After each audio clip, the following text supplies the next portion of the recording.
I'm so excited. It's the Grinch. Da, da, da, da.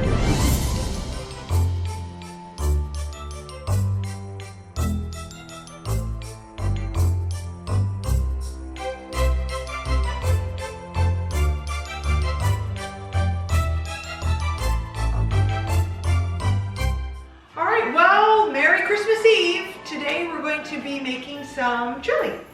So I have, and my chili that I make is very easy, quick, and fast. The first thing that you do is you put your hamburger in the skillet, and then I like onion in the chili. I take half an onion to use for this batch, and then I'll take the other half. If for some reason I think it's a lot, because this one's a little bit smaller batch, then I just add the onion to the other one. It doesn't really matter. And so onion, I always like adding because it's just really good for you. So the more onion you can put into your diet, your body says thank you.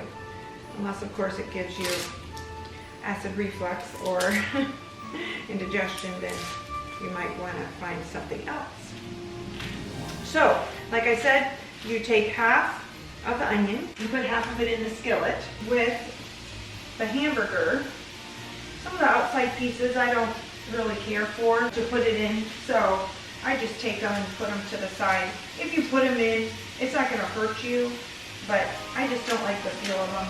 So as I'm cutting up the final pieces of the onion and as it's browning, I'm going to take my cans over here, tomato paste, the chili beans, and the tomato sauce, and put it in.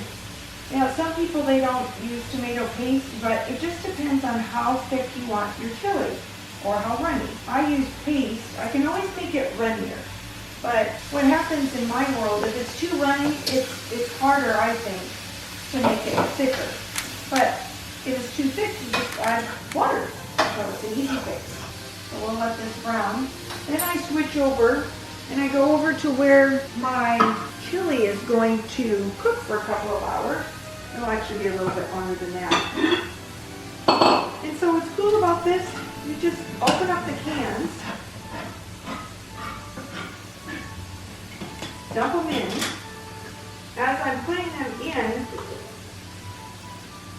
I leave these cans open because I take some of the juice that's left in the can and I actually use that and put water in it to not waste and use all the savory moments, if you want to say, of what's left in the can. Then before I add any water, I make the hamburger with the onion, and then at the top, whatever is at the top that I need to make sure the chili will all come together, and I add a little bit of water in it. Most of the time when I make chili, it usually cooks all day, but you really don't need necessarily all day. If you have 2 to 3 hours before you're going to serve it, probably 3 hours is better, on low.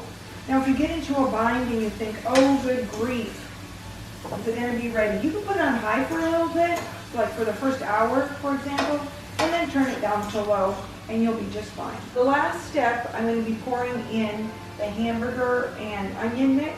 You don't want to put all the grease in there. So what I'll do is I'll scoop it out with this. This one also is good, or something that has holes in it. This one, or this one. So lots of choices here. You turn off the burner. You could strain this and make it faster, but I just put it down so the grease will drain down here. Take the top layer, scoop it out. Voila! Chili is off and cooking.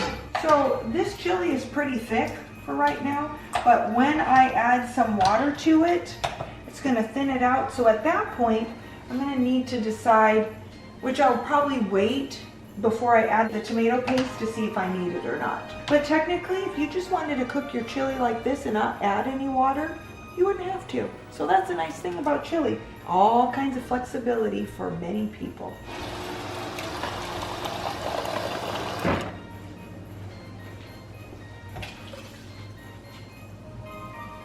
That's how you make chili. And so, Merry Christmas Eve, and make sure that you subscribe to Natalie's Life. Enjoy!